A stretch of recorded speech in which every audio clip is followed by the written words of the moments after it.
The views and opinions of the hosts and guests are their own and do not necessarily reflect the views of the management and staff of Guardian Radio.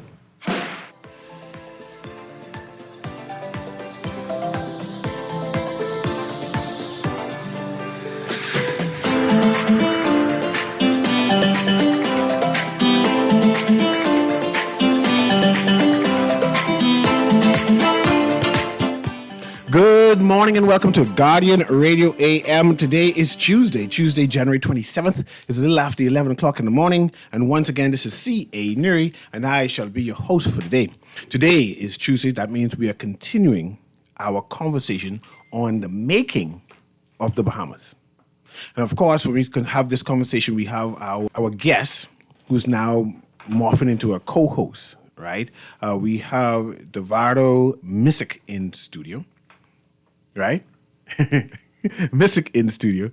Donato, I pronounced it wrong. Donato Missick in studio.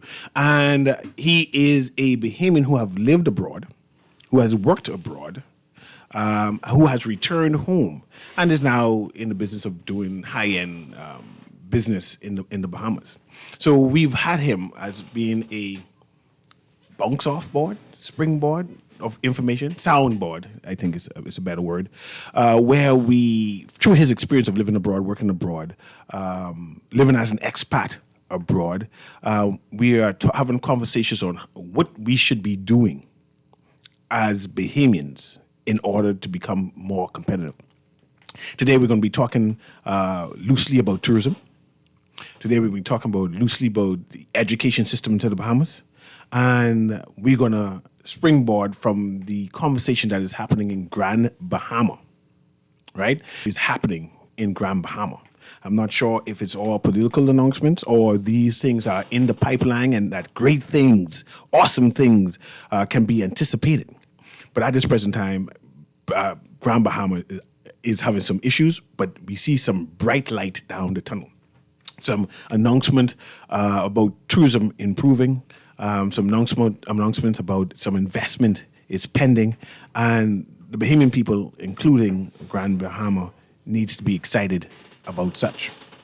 But how and what we should be doing in order to approach the development of Grand Bahama. There's talks about having a new national development plan, right? There's a board that is orchestrating that, doing that again. I use the word again because it's like the fifth or sixth national development plan that I know about since I've been on this earth, with sense, started looking at politics. It's about the fourth or fifth one that I've known about. As anyone asks, we starting with Grand Bahama, what is it that you, people in Grand Bahama, want? Has anyone come to you in your particular constituency and said, what is it that you want and how do you see the Bahamas? Where are we going? What is needed to make us better? Where are we trying to go? What are we trying to look like in the Bahamas? Are we emulating any particular country to say, well, we're trying to move towards this particular area? What is our immediate goals? Is it going to be still tourism? Is it going to still be banking?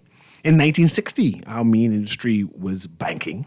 Then tourism was secondary.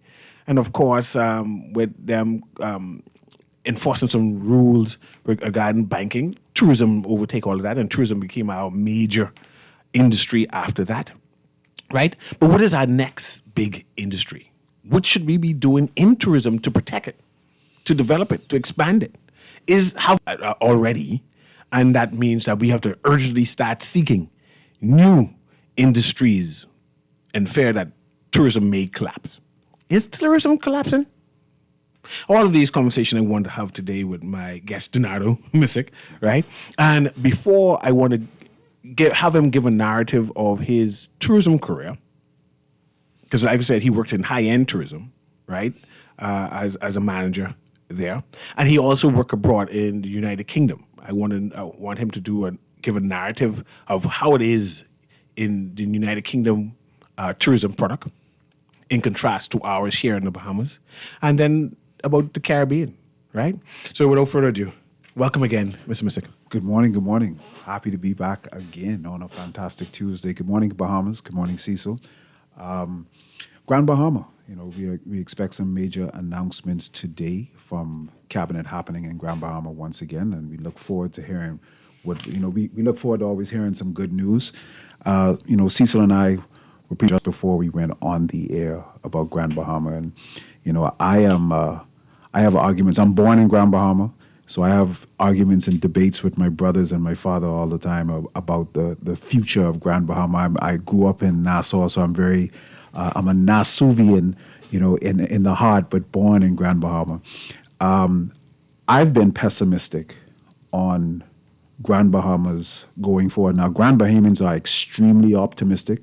They have a love and affinity for that place that is unmatched. So we always end up in debates. You'll see debates on social media about Grand Bahama and Nassau going back and forth, and it's very tongue-in-cheek, what Bahamians often do. But I've been pessimistic on Grand Bahama going forward because I don't think we've ever mapped out the intentionality of, like you asked, Cecil, what do we want Grand Bahama to be? And so when I see the competition of tourism, meccas in the region, and understand what Grand Bahama is competing against. And internally, Grand Bahama competes against Nassau, competes against Abaco, Grand Bahama competes against Eleuthera, Grand Bahama competes against Exuma, Grand Bahama competes against Miami, Grand Bahama competes against the DR, Grand Bahama competes against Turks and Caicos. And when a person opens up his Airbnb and he's looking for destinations and talking about destinations to go to, those are all the places in this immediate region where they can jump on a flight in the morning and be on the beach with toes in the sand by afternoon. Those are the kind of things that the mindset with a person when they're want to leave the cold in New York with this Arctic blast is going through. They want to get to someplace warm. Those are the kind of conversations. And of all of those places, we ask ourselves, where does Grand Bahama rank with all those names I just called? And that's why I've been pessimistic, where I'm understanding that this is not the 70s anymore. Everybody's trying to compete for that same piece of the pie that the Bahamas, that the DR, that the Turks and Caicos, that Miami is competing for. I think we should pivot. That's why I've been pessimistic on what we're doing. And I hate to be pessimistic, especially on my country, because when you move back home, the stew fish tastes oh so much better when you move back home. Especially when you've been gone for a long time. The conch salad tastes so much better. The traffic doesn't even bother you as much. So I don't want to be pessimistic, but what I'm seeing is when I look around the region and what we're competing against, I don't think Grand Bahama, Freeport proper, is on that same par, on that same level of the other destinations that I've just mentioned. I think one of our issues here in the Bahamas is we are not aware of who we're competing against. We think we're the best in the region. I'm only talking about just region, right? Whereas Cuba has better numbers in terms of tourists coming to their land, right? Dominican Republic has more numbers in terms of tourists huge coming to their country. Jamaica has more numbers than the Bahamas, right? And all my life I thought that, man, they clearly our numbers are much more, right? And their numbers in tourist arrival is double. Yeah. Yes. The Bahamas. And I want to know how we should be developing our tourism product. Did we answer the call in terms of what it is that these tourists want? I do not know what we should be doing because our tourism product is basically managed by foreigners. Yes. Right? The Bahama, the Atlantis, the Point, right? They direct our tourism product. They define what it is that their guests experience. And I assume the same is happening in Exuma, Eleuthera, and Abaco, right? So if that is the case, what is the narrative we should be telling the people to come and experience, and who is responsible for creating that narrative? I think, a lot of research, a lot of R&D, it's called, a lot of research and development goes into these big mega resorts. They're looking at the clientele. They've been 80% is coming from the Eastern Seaboard. They know how much percent is coming from Europe. They know how much percent is coming from China. They know what type of monies is being spent, what level of clientele is coming in, and what they're spending. And so with that kind of research and development, they get to anticipate tourist needs and travelers' needs. They anticipate travelers' needs. They anticipate travelers' wants because they're using that research and development. I don't know about if our country has reached to that level as yet, where we're parsing that data and we're turning that data as to anticipate just as well as the Atlantis, just as well as the Bahamas. Mind you, they're using Bahamian talent to facilitate what they've got going on. So we do have the talent. The talent is organically here. It's just now the direction of what the intentionality of our country. Where do we want this product to go? Are we paying attention to who is coming here and what that person is requiring?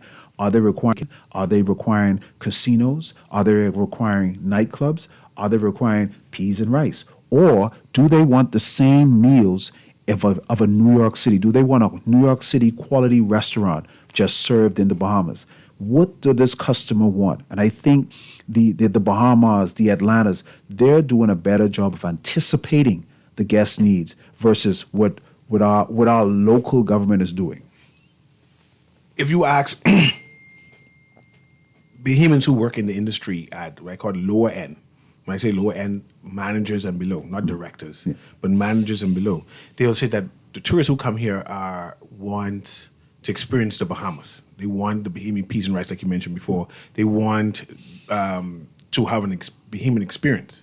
But the big hotels are saying something different. We now have, what do you call the hotels now? Signature restaurants. Yes. The three major hotels in New Providence have signature restaurants. And the Family Island restaurants have signature chefs, right? So that means that's a foreign concept, right? They haven't sprinkled with, say, we have a Bahamian day or a Bahamian section, right? But they have concluded that the guests who come in here do not want to experience the Bahamas. And I can say that again, because some people get offended.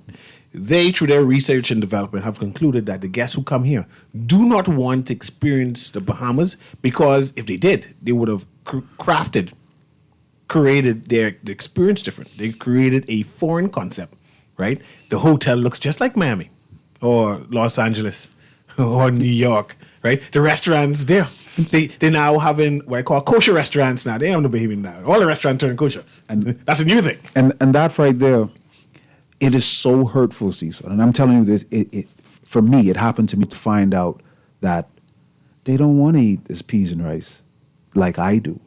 They're not from a rice eating culture. They don't eat rice normally. So they will try your rice. They would want to experience your culture. But if guests with a family is in for a week, they're not going to eat steamed fish, some steamed group, or some rice and some macaroni every day. They might eat that one day, and I've noticed over time that they don't eat it that much. And so it was hurtful to understand that they want a piece, a slice of your culture, but they're on vacation. They also would like to be able to have the trappings and the luxuries of their own life, where they came from, still in your country. That's why, luxury grocers opened up in the Bahamas. I don't want to call them luxury grocers, but the fresh markets where they can still get the goods that you would get in New York, that you would get in LA, that you would get in Miami, still in your country. Because they want, as in the Atlantas, is paying attention to what that customer wants. Not what you want, not what you feel. What does this customer want? What do they like? And they still want, there's a fish that's being served in America right now, branzino. And when I tasted the fish, it's a white fish. It tastes okay, but it's one of the biggest sellers in Miami, in New York. Now, Miami got snapper too. Miami got grouper too. But this branzino fish is like an Italian type, comes from that culture. And you've got a lot of Italians in the New York and in the Miami area. And they're familiar with that fish. And so What do I sell? What do I offer the guests? Yes, I do offer the Snapple, but they're familiar with the Branzino. And I go with, as a business owner, I'm not worried about my feelings. What are the guests picking the most on this menu? That's what I have to restock and supply and make sure I'm turning over to the guests again, because it's all about dollars and cent feelings. They want to experience your weather. They want to experience the beautiful ocean. They want to have the wildlife experience, to see the sharks, to see the stingrays, to do a bit of kiteboarding, to do all the trappings. But they also want a bit of their home to be transplanted and implanted into your country. And you got to pay attention. You have to use that research and development to anticipate what do they want. And most of all, Cecil, you got to be able to ask that question. What do you want to achieve out of this vacation? What do you want to achieve out of this stay? And it carries right over to the Grand Bahama conversation.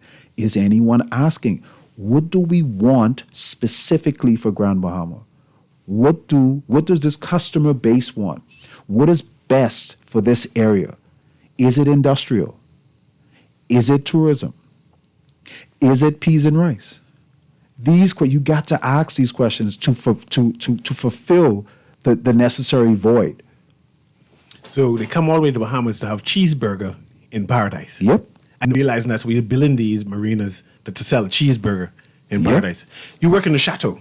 I'm not even sure what a chateau is, right? In the United Kingdom. Yeah. Give me a narrative of what you did there. What is a chateau, by the way? And compare their tourism product, which you experienced there, to what we have. Or give a narrative of what their tourism product is. Chateau is a fancy name. I think it's French, fancy name for a luxurious home or building. So when you work in the UK, it's heavily centric on British culture. They want you to learn as much as possible about British culture, about serving tea, about what comes with the tea. Scones, which are just a version of Johnny Cake, by the way. And they do make them very nice. I would eat all the scones as much as I possibly can. And learning about tea culture, learning about the Mayfair area, the stores that are around in that area. And one of the first things you did when guests came in was, as a principal butler or the manager or director, was asking the principal guest, what do you want to achieve out of this vacation? What are you looking to do? And you would get a various answers, but that answer would now make you have to now tailor your service around what they were looking for. So you would have guests that say, well, I'm just here to shop. Are you looking to do a bit of luxury shopping? Yes. I would have guests who come say, we just came here to buy some hats.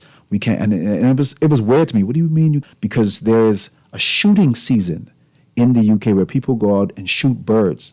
It's similar to almost like a golf course. And you go to each venue, the hole 1, hole 2, hole 3, hole 4. And you go to each one of these and you shoot different sets of birds. And when you shoot the bird, you actually pay the course for which you've shot. And this is a $1 billion industry in the UK. And you have to learn about this, because this is the customer base that is coming in to have these experiences. And now you have to tailor your service around that. There's loads of intentionality that I learned from working abroad in the UK. Everything was intentional based on what this customer is doing. They set up their city based around the intentionality. London is a huge tourist city. Everything is geared around that's going on around there. They have the financial area that's in London City, but for the most part, London proper is central London is a huge tourist, but there's intentionality of everything they have going on there. Are we intentional here in the Bahamas in our tourism? We esteem to be. I think we do. We're letting the corporate interest is intentional. The corporate side. The foreign people. Yeah, they're very intentional. We're doing a lot of organic. We're doing a lot. We're letting it happen and then say, okay, that works. We'll go with there. Fish fry was started organically, and there was a bit of intentionality, and now I'm seeing some more organicness to fish fry, when there should be a lot more intentionality to that product to make that product even more better. Explain organic, and is that a good thing? We have you hinted that we have an organic tourism product, and you mentioned the fish fry, and then you contrast that to intentional tourism. Explain organic and why you prefer intentional. So stuff, when I say stuff, starting off organically is good because it takes the citizenry, their ideas and their concepts, and you see it's working. But now the government has the resources, they have the research and development to take it to the next level. There's no entity in this country more powerful than the government. They can legitimize you overnight. And with that legitimacy, you can take that to the bank. You now have a legitimate business. They have the research and development. You can get grants. And now you can take this to the next level. And so when the intentionality comes in, we can now be aesthetically pleasing to that customer base that is looking for the specificity that you can now give. The fish fry area is iconic to Bahamians. And I see loads of guests going there, and I don't think sometimes it's not always in its best condition. We can do a better job at it, and that's where the intentionality of the product. I'm very hesitant to speak negatively on the fish fry because it's my heart there. I've had several relatives that own stalls out there and have done positive things, not on that same page. And that's where the intentionality comes from. Is everybody health inspected? Has everybody gone through, the health course to understand food preparation, to understand sanitation issues? Has that happened for everybody?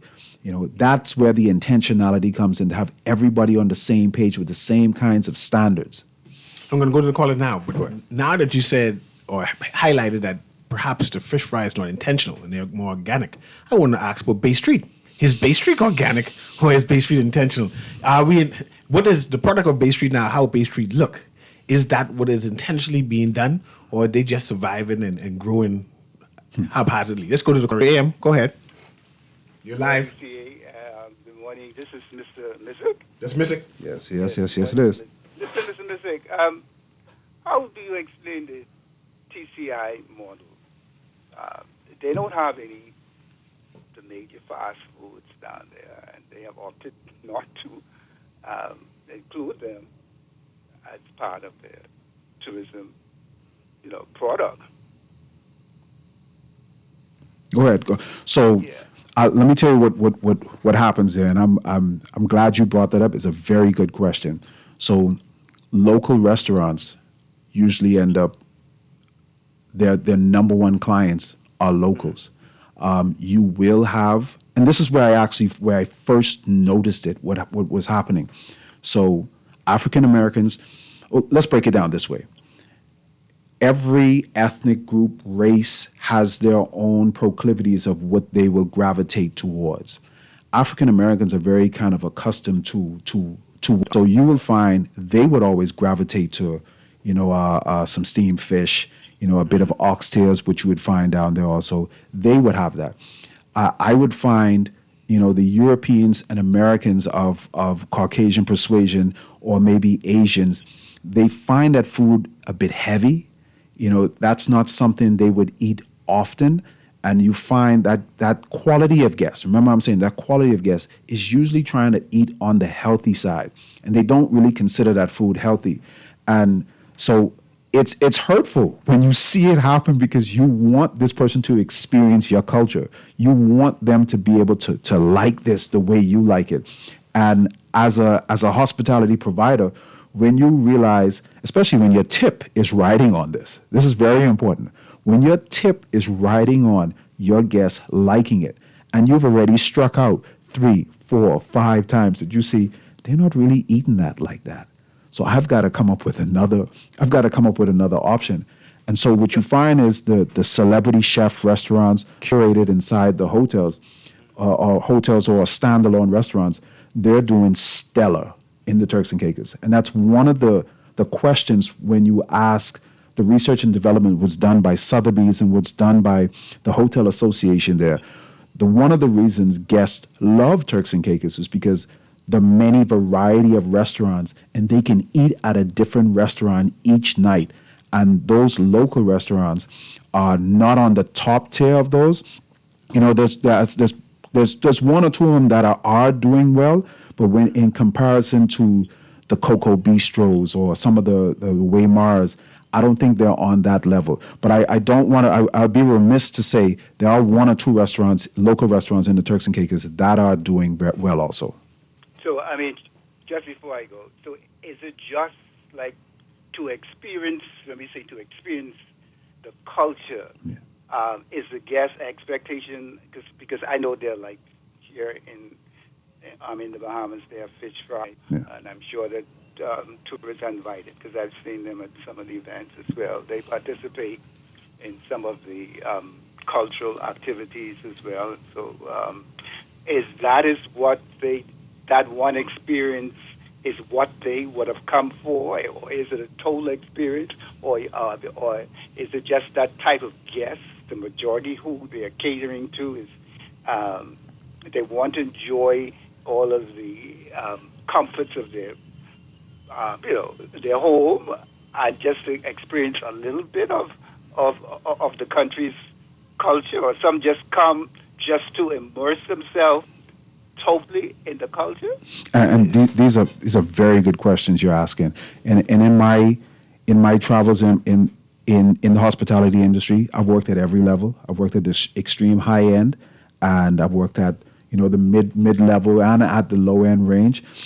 I find just about every guest wants a bit of the culture, but it's also incumbent upon that hospitality provider to know and to be able to sell the culture, because they don't come showing up knowing all the information about your country. They don't.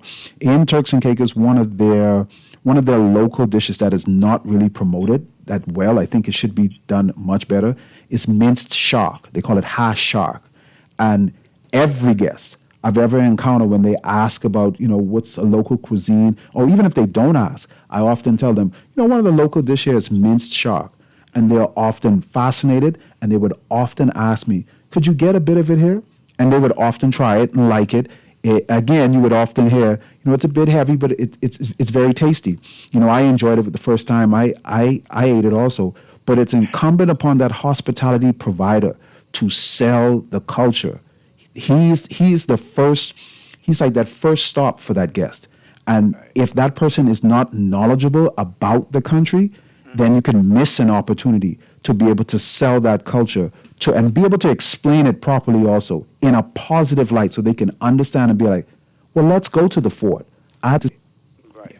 Okay. Well, thanks. Because I know that the like the cruise ships and the other thing, they had some initiative with the National Art Gallery and whatnot, where they had artists come on and to go on these cruise ships and whatnot to promote the cultural events of the Bahamas, and particularly New Providence, to these visitors, so they can know exactly what is out there. And I know a lot of these, especially the cruise visitors, they pre-book their activities and so on and so forth. But Mr. Bizik, thanks for your time again, and continue to do what you're doing. Thank you. Very good caller. Let's go to the next caller there, so everyone engage you. Go ahead, caller. You're live. Yeah, good morning, CA, and good morning to you. Yes. Good morning. It's a great show. And I just want to segue on what you had said, CA. You talk about what do we really know what we want? I'm not too sure the understanding of tourism, because I had an opportunity to own a little business, a little restaurant, Bahama Rock Cafe, for a short stint. And we ended up being number 55 out of 263 restaurants on TripAdvisor, so we were getting there, But the thing is, when I speak with the tourists, a lot of what we are giving them, that isn't what they really want. These big hotels, they said they come from that. They don't want to experience the big hotel. Then there's something that, and your guest touched on it, heritage tourism is what it is. That's a multi-billion-dollar, soon-to-be trillion-dollar industry. We travel all over the world, CA, to experience other people's culture. Yes. But then when it comes to our culture, we want to eradicate everything. For example, Queen Victoria, Christopher Columbus. You have advocates who are advocating to destroy those things and get rid of them completely. No. What are these tourists going to see when they come here? Mistake. I had an opportunity to travel all over the world extensively. I traveled to Paris, France, King Henry VIII, The buildings are 200, 300 years old. We destroy our buildings. We knock them down. We don't really pay attention. I don't understand what we are doing. Then when you look at where we were and where we are today, it seems as if that successive ministers of tourism, they adopted to the shanty town or shanty type concept of tourism. It looks just like a shanty town. I mean, look at under the bridge. Yeah. Why would a tourist pay millions of thousands of dollars to save a vacation to go underneath the bridge? When you look at fish fry, they're serving grill out there. Let's be real. I mean, we are not really focused on what we are really selling the tourists. You have, for example, we have some of the most beautiful beaches in the world. In the world. But where are our beaches ranked in terms of some of the most beautiful beaches in the world? I had thrown out something to Greg Burrows when he was in charge of Beach and Park. I said, I have a concept where we could create something great on Long Wharf. He said he have an idea on what he want to do. But look at it now. We want the shantytown concept. But our tourists are bored. I was driving on the weekend. The country shuts down by 8 o'clock on the weekend. There's nothing, no activities. You go on Bourbon Street, just for every corner, someone is playing jazz, performing. The town is really dead. We focus on, I guess, food. And then when you look at our food, you have people in the industry who are saying that the tourists wouldn't be able to tell the difference. Wherever I travel over the world, I know good food from bad food. But it seems as if that we take tourism is supposed to be our major league industry. But we seem as if that sometimes when people lose a job, they say, oh, go drive a taxi or go operate a jet ski. And what we're doing, man, we are not really making much sense. But Nassau, if we could address our crime problem in New Providence, how about if we embark on advertising the Bahamas as one of the most safest places on planet Earth? Or exploring the wild throughout our forests without having to die. Or for whatever reason, we just be more concerned about giving the numbers. And the numbers are not really real because most of the tourists who come to the Bahamas or who go on cruises, they don't leave the cruise ship. But then we turn it over to the cruise ship partners by the cruise ship industry by giving them their own island, giving them their own this, giving their own key. And the real, authentic Bahamian experience is not there no more. That's basically what it is. Bombay summer, we grew up on these things. Bombay summer, John Canoes and Joan, all these different things we've been doing, but we don't do it no more. We're at the point now where we have a day where we celebrate the 242 day. Imagine that.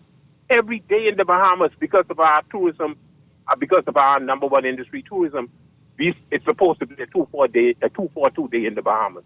But I guess it's become extinct, so we're now memorializing it, celebrating it once a year. But we're in problems in tourism.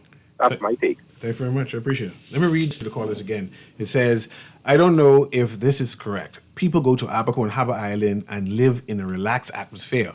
The eco-tourism model is very popular. Not everyone is looking for luxury. It's our job to sell what we are. I don't expect to go on safari and live in luxury, but people pay thousands to do it. We do a poor job of selling what we are. The hotels sell Monaco away from Monaco, which is not us. Harbour Island hotels, Abaco hotels, are they luxury hotels? I know that to me they're high end. I haven't seen a let me see if I can picture one. Yeah, I wouldn't even espouse that. But go ahead. I come to you right now, caller. I think the text message that came through, I think that person is correct. There are people that spend thousands of dollars on that. But I'd tell that text message, but see the research and development, they know where that money going. They know who is spending the money to keep this well-oiled machine greased up.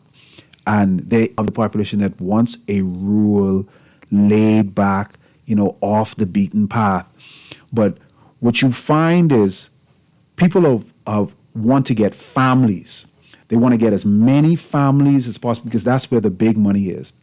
As in the luxury hospitality industry, the last kind of guest I ever wanted was a singular couple or celebrities. The families was who spent the money. And one of the things when you bring families, you want safety for the kids. You want to be able to have as a well-controlled environment as possible, so that I know there's cameras, there's lifeguards, there's lots of safety measures in place, that when my family ventures off, they're okay. And so the off the beaten path type of tourism, yes, that works. But the big money is in the more controlled environments, whether it be homes, individual homes with villas and maintaining that area. So I will not dismiss that text message. He is correct, but the families is what everybody's really going after. Okay, let me go to get this caller right now. Go ahead, caller. Guiding Radio AM, you're live. That's the Narrow Mystic with me. Caller, you there? Let's go to the next caller there. Go ahead. Guiding Radio, you're live. Go ahead. Hey, great show. You're just seeing your guests. How you doing? Doing well. Good day. Hey, Rita. Hey, ask your guests for me, right? How come we never capitalize off a fire engine? You realize we could get tourists to pay $45 a plate for that? Don't name it corned beef or white rice. You don't pay nothing for that. But fire engine, think about it now. I guarantee you see on the menu, that's the first thing the tourists can go through for. Fire engine. All we need is to sprinkle some little black pepper on the plate, decorate it, throw a little thyme across the plate. Boom. How come we never capitalize on that? Okay, thanks very much. Caller, one of the things with what I, Cecil and I, we have these conversations all the time. One of the things China did was China declared certain industries and certain companies or actual persons in those industries national champions. They have national champions of industry. And America does it also. They declare, like Tesla, for instance, is a national champion of space exploration. He won different government contracts. I don't want people to just think those Starlink satellites up there just for your Starlink internet. He won certain government, contracts, and he's shown that he's exceptional of what he's done. And with some of the, when you declare national champion, whether it be in culinary, you have different competitions where you show who can take corned beef and white rice and turn it into a sushi dish. Mm-hmm. And it can be publicized to the world that this is Cecil champion orator, poetry. And when people come, we come to see Cecil, we come to hear what Cecil, and it is twofold, where it supports the individual and it also gives a mystique. It's positive narrative, positive storytelling about your country and about your culture. And that's the intentionality of how you can just take something simple like corned beef and white rice and turn it into a sushi dish. And that becomes something grand that is never done before. So I don't want to dismiss that call. Great call. Great call. We're going to take a quick commercial break and then let's talk about Bay Street. Is Bay Street intentional or Bay Street organic? What should Bay Street look like? What should we be doing for Bay Street? Call, I see you. Call me on the next side of the commercial so we can engage you. I can read this text right now. It says, good morning. Do you know that a lot of things we are eating as a black race or the black race is not good for us? When we was colonized as a race, they changed our diet. We are not supposed to be drinking milk and a whole lot of other things. Okay? Let's take this quick commercial and come right back.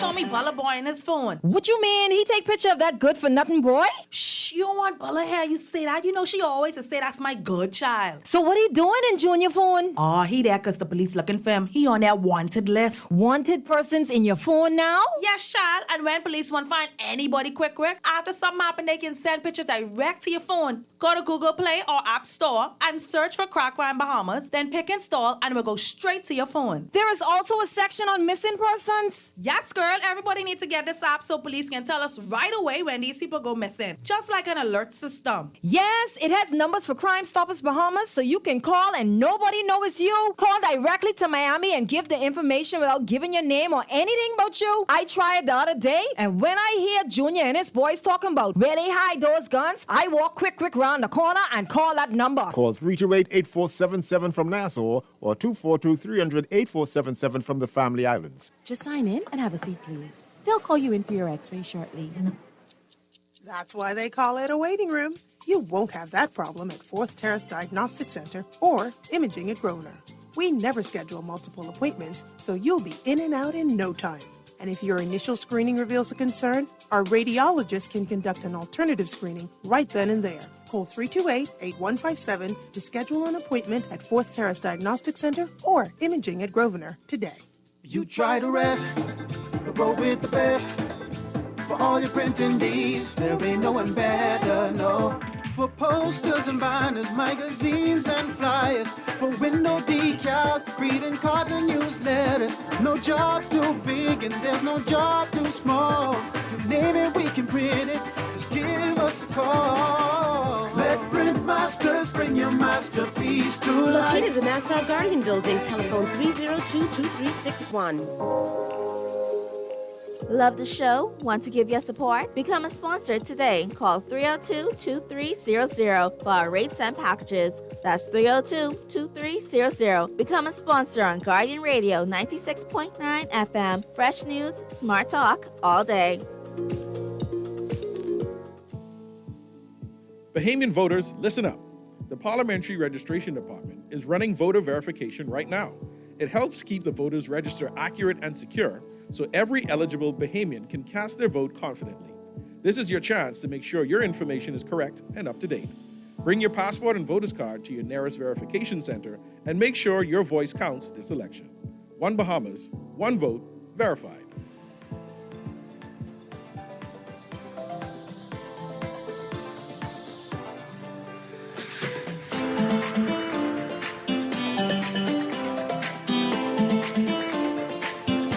Welcome back to Guardian Radio, Guardian Radio AM. This is CA Newry. I'm here with Donato Missick.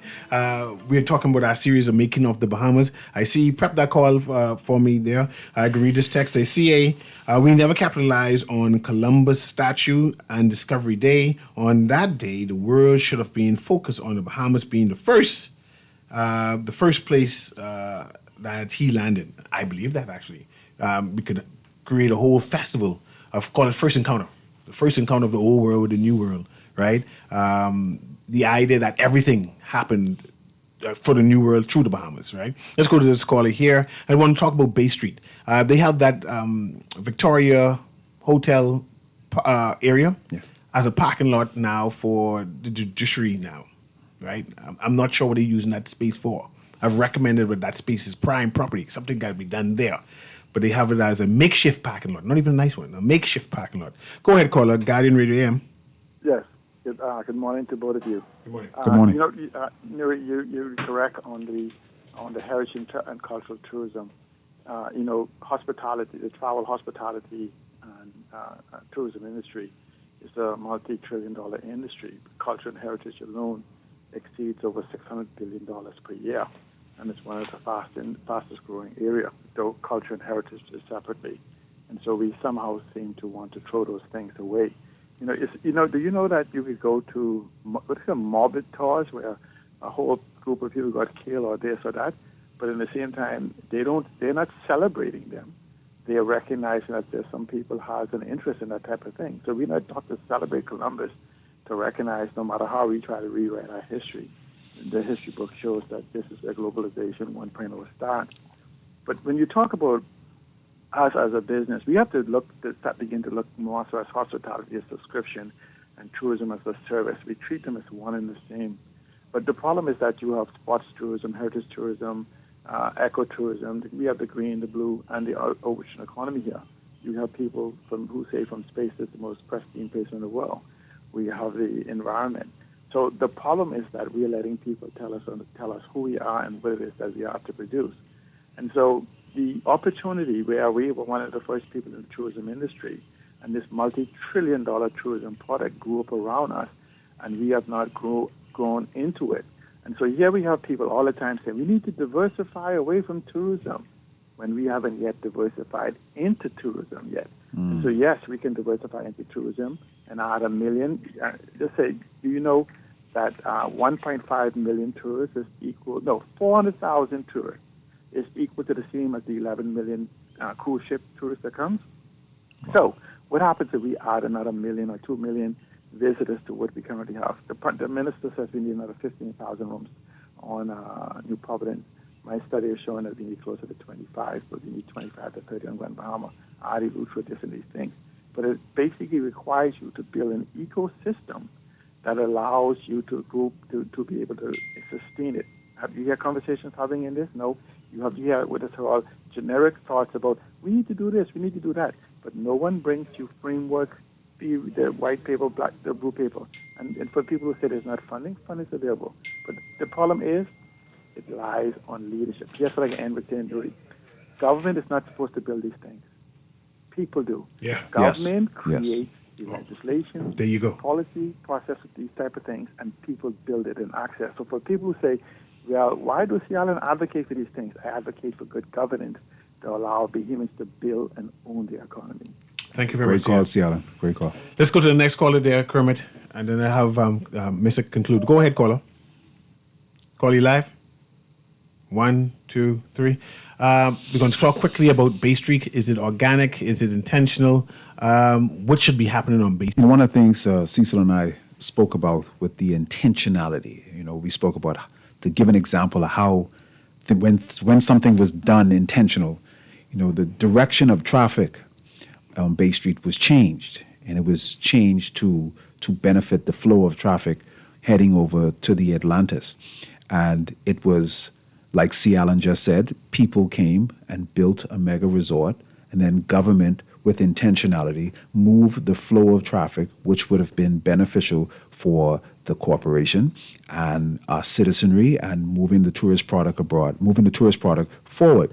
And so I 100% agree with C. Allen with people's ingenuity, ideas, concepts going forth. Government then comes with the intentionality, how we're going to make this work, But when we look at the downtown, I gave an example of how the intentionality works when it works in conjunction with people with ideas.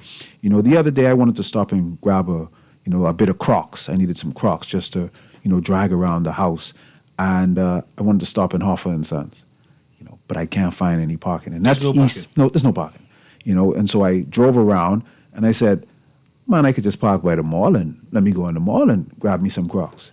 That opportunity for me to peruse at one of the stores downtown or go into Hoffa and pick up maybe something extra was lost because there's not adequate parking. Our intentionality of what we want there. We want to revitalize that eastern portion of downtown, but there's not even adequate parking for What should Bay Street look like? I don't know what they're trying to do. I believe in our ministers' love for our country, all of them. So I by no stretch of the imagination, I'll say something negative that Mr. Cooper. I don't believe Mr. Cooper believes in. No, I definitely know he loves this country and believes in this country. But I think the what's that? The micro, the micro of what needs to happen downtown, maybe needs to have a centralized management group. A mayor of some sort? A mayor, a small committee of about 2 or 3 people that focuses on what's going to happen here. The cleanup, the homelessness, the parking, the look and aesthetics. Are the buildings pressure washed? Are they well lit? Is the police presence there? What's happening there? That may be, he's dealing with tourism on a national level, traveling and meeting abroad. But who specifically deals with the town? Here's what the forefathers of the country, hundreds of years, specifically made Nassau a city. That was intentionality. That's a city. We need somebody specifically for that city of Old Nassau and downtown, which is the face card of the country. And I think the face card of the country got a little bibby inside his eye, man. Yeah, have a little bibby. Let's go to this caller, and then I'll let you conclude. Go ahead, caller. I'm trying to squeeze you in right now for the last few minutes. Go ahead, caller. You live? Call girl once. I tried, caller. So Bay Street needs a facelift. Yeah. Bay Street needs some kind of mayor. Bay Street needs some kind of intentionality for it. It needs to be managed differently, right? It needs to be managed intentionally as a theme. I'm not sure what's the theme of Bay Street. I'm not, see the caller trying to get it again. Let's see if we can get this caller. Caller keep on calling and hanging up. Kermit, go ahead. I'm trying my best to include you, caller. Go ahead. Good morning, morning. How are you this morning? I'm doing well. I can squeeze you in. Go ahead. Okay. How come we don't play Bahamian music along French George Wall? From Hilton Hotel straight round to Scotiabank, all you could hear is Haitian, Jamaican, Cuban, Mexican, but no Bahamian. All this good Bahamian music we have. How come? I don't know. Like I said, we're not intentional. We're not intentional, and Bay Street, the product, is owned by private citizens. And I'm assuming the people who play in the foreign music are foreigners. And they are now a part of the bar. So when I went to Turks and Caicos, came off the ship, all I hear was Ronnie and the Ramblers, and all the tourists started dancing. Mm-hmm. But the tourists ended up be walking up and down, listening to different music in Nassau. Mm-hmm. They're lost. Mm-hmm. They don't know where they are. Why? And I will say, caller, from my experience, when people are in that festive mood, no matter what nationality, they love our music. But they don't hear our music. We need to be intentional and create a space for it. Just create a space. All you got to do is all these Bahamians with all this nice music and jungle new music, we got to be playing foreign music for the tourists to hear when they land here. Mm-hmm. Even on the radio station. And we do have the musicians. You can tell by Junkanoo every year how many great musicians that we have. Every brass Thank you very much, caller. You're welcome. Bye. Let me see if we can read through these texts. Say, CIA, I hope the government cease with immediate effect to sell off or lease private islands to these cruise companies. It seems as if the cruise companies have a win-win advantage by selling an all-inclusive package to their customers, and the Bahamian economy gets nothing out of the deal. Good morning, CA and guests. Bahamians stopped shopping on Bay Street long time ago. By the way, Hoffa Cable Beach have parking in the front and the back. This next one says, good morning, Mr. Newry and co-host or guest. Mr. Missick has given some very good ideas of how our country can be turned around successfully. He is a breath of fresh air and what our country needs at this time. Thank you. Okay, this text was for C. Allen, right? Give us a synopsis as we go on what we should be doing. What should we be focused on? Let me bait you. What is our tourism product? That's the question. That's the question where, when you're running a business and you start something, you should pull out a whiteboard, because when you traverse through your day, you're going to forget them ideas. I sat down with a rapper one day and he had an idea and he pulled out a paper and he hurry up, jot it down because you'll know you forget. So we have this national whiteboard and we have nothing on it right now. We don't even write anything on it. As a nation, I'm talking about a nation whiteboard. And what should be the ideas that we want for the nation? And as we have these conversations, we need to write it down on the whiteboard. We want intentionality of our downtown area. We want that to be pristine. Let's take that as a goal to transform that downtown. Point number one. Now, where do we go to point number two? What's the next one? Are we crossing off any items, or 5 years after 5 years after 5 years after 5 years, we're bringing up the same topic again and again and again? So let's have a national whiteboard, and let's put point one on the whiteboard, and let's see if we can cross off at least one. Let's get one done. At least one. Yeah, let's get one done. Yeah, at least one. Yeah. We may have a conversation just on Bay Street alone in terms of coming up with ideas and strategies on what we should be doing. Right, a whole show. Just say we just talk about our number one industry and our main thoroughfare. Say that's Bay Street. That's all we talking about. How it should be look. Who should be downtown? Who should be included on the tourism products? How will the tourists be welcomed? And how will Bahamians be able to get access to Bay? Because having access to Bay is also a must for the Bahamas. And then the tributary streets that lead from Bay Street, and how do we include them into this national tourism product? But definitely we need to address the street called Bay. Literally Old Nassau. Old Nassau. Or renaming, rebranding. Old Nassau, New Nassau, and have a management team who's responsible for governing Old Nassau, and then New Nassau could be whatever else we want it to be. And I think there's a level of prestige when you know your downtown looks that way. Yeah. Let's get the national whiteboard. Let's get point one on there. We need to have pride. The ability to brag, say, our downtown, our Bay Street is the best in the region, right? It's something that you come to view. to walk past and walk through. So, man, you have been downtown to walk through it? You know? This has been Guardian Radio AM with C.A. Newry. Of course, I had my co-guest, my co-host and guest, Donato Missick. He joins me every Tuesday. We stay tuned to next week Tuesday. We'll have him back on again and talk about the making of the Bahamas. Have a wonderful day.